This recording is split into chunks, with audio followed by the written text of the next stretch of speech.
Nous sommes à Rollainville, dans l'Ouest vosgien, sur une parcelle test de 5 hectares, une vitrine de l'agriculture biologique, thème choisi pour l'édition 2022 d'Innovaction, un événement proposé chaque année dans un département différent par la Chambre d'agriculture Grand Est, à destination des producteurs de la grande région, avec cette année donc à l'affiche le bio, une filière qui avait encore récemment le vent en poupe, mais qui fait face aujourd'hui à un recul important de la demande, entraînant des excédents sur le lait, les œufs, les pommes, entre autres.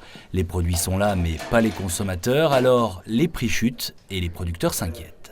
Alors, effet Covid, effet géopolitique avec malheureusement ce qui se passe en Ukraine, il y a un vrai déclin aujourd'hui et tout le monde le constate malheureusement, et une vraie érosion, déclin de la consommation et une vraie érosion des prix à l'achat des matières premières. Et effectivement, pendant le Covid, tout le monde s'est tourné vers le circuit court et aujourd'hui, on a repris la vie d'avant, on a des activités, donc les producteurs qui font du circuit court et du bio doivent aussi s'adapter à comment on met à disposition les produits aux consommateurs. Il y a du drive, il y a de la map, il y a des magasins de producteurs, il y a la vente à la ferme. Il faut leur mettre à disposition des produits en circuit court, des produits bio et tous les produits de la ferme Vosges, là où il a l'habitude de consommer. Il faut donc agir et agir vite pour faire revenir le consommateur et redonner confiance aux agriculteurs qui hésitent clairement aujourd'hui à franchir le pas de la conversion.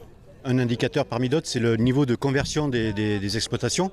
Et en fait, depuis plusieurs années, on était à une trentaine de nouveaux producteurs avec entre 1500 et 2000 hectares. Et pour l'année 2021, on sera beaucoup moins, je pense, on sera à moins de 100 hectares. Aujourd'hui, dans les Vosges, on compte près de 400 producteurs bio sur environ 12% de la surface agricole du département. Le problème, c'est que certains réfléchissent maintenant à revenir en arrière. Ça fait quelques mois là où c'est problématique. On vend du lait bio quasiment moins cher que du lait conventionnel, donc ça pose question.